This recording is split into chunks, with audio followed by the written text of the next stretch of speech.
নমস্কাৰ, আপোনালোকে চাই আছে অসম 24। এই মুহূৰ্তৰ এক গুৰুত্বপূৰ্ণ খবৰ। অসমৰ যোৰহাট জিলাৰ ৰৰৈয়া বায়ুসেনা ঘাটিত সংঘটিত হৈছে এক ভয়ংকৰ বিমান দুৰ্ঘটনা। ভাৰতীয় বায়ুসেনাৰ AN-32 পৰিবহণ বিমানখন সফলভাৱে অৱতৰণ কৰাৰ কিছু সময় পাছতেই হঠাতে বিস্ফোৰণ ঘটি অগ্নিকাণ্ডৰ সৃষ্টি হয়। প্ৰাথমিক তথ্য অনুসৰি দুৰ্ঘটনাগ্ৰস্ত বিমানখন বায়ুসেনাৰ 43 স্কোৱাড্ৰনৰ অন্তৰ্গত আছিল।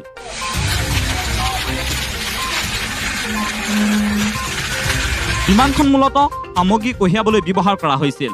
দুৰ্ঘটনা খবৰ পোৱাৰ লগে লগে বায়ুসেনাৰ উদ্ধাৰকাৰী দল আৰু অগ্নি নিৰ্বাপক বাহিনী ঘটনাস্থলীত উপস্থিত হৈ পৰিস্থিতি নিয়ন্ত্ৰণলৈ আনিবলৈ অভিযান আৰম্ভ কৰে।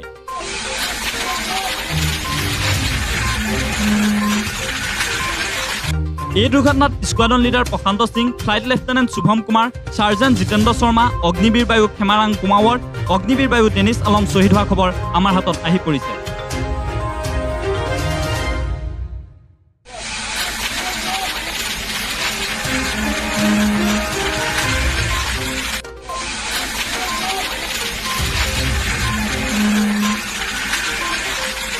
অৱশ্যে দুৰ্ঘটনাৰ প্ৰকৃত কাৰণ জানিবলৈ ভাৰতীয় বায়ুসেনাই উচ্চ পৰ্যায়ৰ তদন্তৰ নিৰ্দেশ দিছে।